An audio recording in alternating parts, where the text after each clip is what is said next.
Cerpen? Cerpen adalah suatu karangan fiksi yang menggambarkan suatu peristiwa atau pengalaman tokoh secara ringkas dan padat. Sedangkan unsur-unsur apa saja yang ada di dalam cerpen? Ya.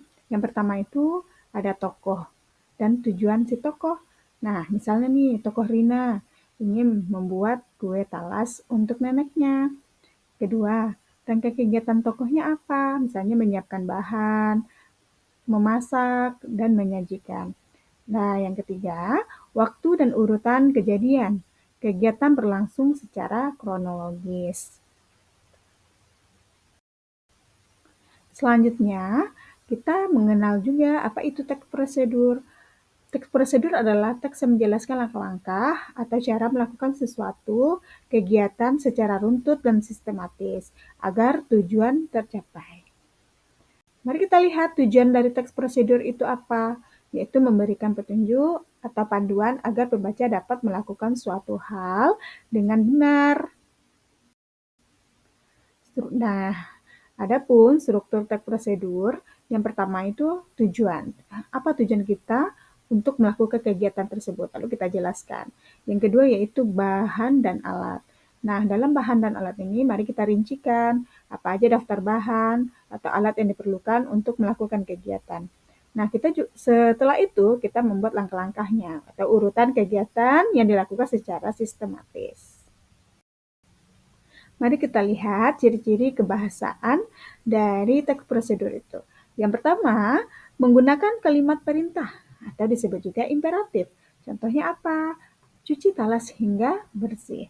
Kemudian kita menggunakan konjungsi kronologis. Contohnya setelah itu, lalu, kemudian, selanjutnya. Nah, itu kata-kata yang kita gunakan dalam konjungsi kronologis ya. Kemudian kita menggunakan kata kerja aktif. Contohnya apa? Kupas, potong, campurkan, kukus, sajikan. Kemudian menggunakan kalimat objektif dan sistematis. Selanjutnya, langkah-langkah disusun berurutan dan jelas. Kemudian menggunakan kata keterangan waktu atau alat. Contohnya, dengan pisau tajam selama 30 menit hingga lembut. Ya. Adapun langkah-langkah mengubah cerita menjadi teks prosedur ada 5 langkah. Tentunya yang pertama kita membaca cerita dulu, kita pahami dulu siapa tokohnya, apa yang dilakukan, dan untuk apa si tokoh itu melakukan hal tersebut. Kemudian kita menandai kegiatan utama, catat kegiatannya berkaitan dengan proses atau cara melakukan sesuatu itu. Kemudian yang ketiga kita menyusun bahan dan alatnya. Tentu kita mengidentifikasi dari isi cerita tersebut menjadi menyusun bahan dan alat ya. Kemudian kita menyusun langkah-langkahnya. Apa saja langkah-langkahnya? Kita uraikan kembali urutan kegiatan tokoh menjadi langkah-langkah prosedur. Nah, yang terakhir tentunya susun teks prosedur sehingga tertulis teks prosedurnya sesuai struktur yang benar. Ya. Adapun perbedaan dari cerpen dan teks prosedur itu apa ya? Sedangkan dilihat dari aspek tujuannya, kalau cerpen itu menghibur, menyampaikan pengalaman atau pesan moral kepada orang lain. Sedangkan dalam teks prosedur, kita memberikan petunjuk atau langkah-langkah melakukan sesuatu atau kegiatan yang lainnya. Sedangkan dilihat dari isinya, cerita pendek itu peristiwa atau pengalaman tokoh secara naratif, dinarasikan. Sedangkan di dalam teks prosedur itu, kita melihat langkah-langkahnya itu sistematis untuk mencapai tujuan. Nah, kita lihat strukturnya. Di dalam cerita pendek, strukturnya itu ada 4. Ada orientasi, komplikasi, resolusi, dan koda. Sedangkan di dalam teks prosedur, strukturnya itu ada 3, yaitu tujuan, bahan dan alat, dan langkah-langkahnya. Ya. Sedangkan kita lihat dari gaya bahasanya. Cerita pendek itu gaya bahasanya naratif. Kita mendeskripsikan, kita imajinatif, bisa menggunakan majas juga di dalamnya. Sedangkan di dalam teks prosedur, gaya bahasanya itu kita memberikan informasi objektif, instruksional atau perintah di sana ya. Kemudian dilihat unsur kebahasaannya, Di dalam cerita pendek kita biasanya menggunakan kata ganti orang. Orang pertama kah, kedua kah, ketiga kah. Kemudian kita lihat kalimat langsung atau tidaklah langsung. Sedangkan di dalam teks prosedur, unsur kebahasaannya itu kata kerjanya imperatif. Ya.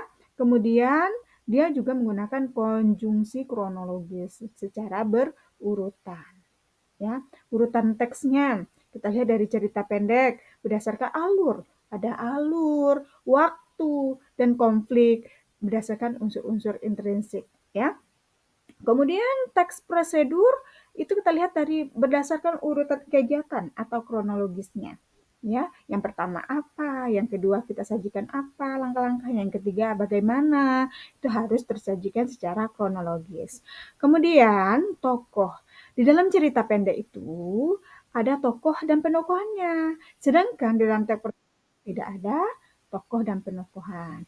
Nah, itulah perbedaan teks prosedur dan cerita pendek. Mari kita lihat contoh ya. Setelah sepakat memilih tema alam dan harapan, Niko membagi kelompok. Kelompok 1 menggambarkan pola utama dengan pensil. Kelompok 2 mengecat bagian langit dan tanah. Kelompok 3 menambahkan detail daun dan bunga. Mereka membawa cat sendiri dari rumah dan menggunakan dari lukis lama. Selama 2 hari mereka bergantian sepulang sekolah. Akhirnya tembok belakang kelas menjadi lukisan penuh warna yang membuat semua tersenyum bangga. Kita lihat ya, cara membuat mural kelas bersama-sama.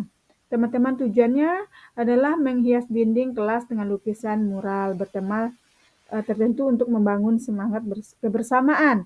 Alat bahannya cat tembok, kuas, pensil, ember, lap, kertas, koran. Untuk alas ini kan sudah tergambar ya strukturnya. Yang pertama ada judulnya, ada tujuannya, ada alat dan bahannya. Ya, kita lihat selanjutnya langkah-langkahnya. Nah, di sini sudah tergambar juga langkah pertama, pilih tema mural, langkah kedua, bagi kelompok, perencanaan desain, pengecatan dasar. Yang ketiga, bersihkan permukaan dinding. Ya, yang keempat, kita gambar skemanya. Kelima, warnai bagian besarnya. Keenam, tambahkan detail bunganya. Yang ketujuh, selesai bersihkan alat.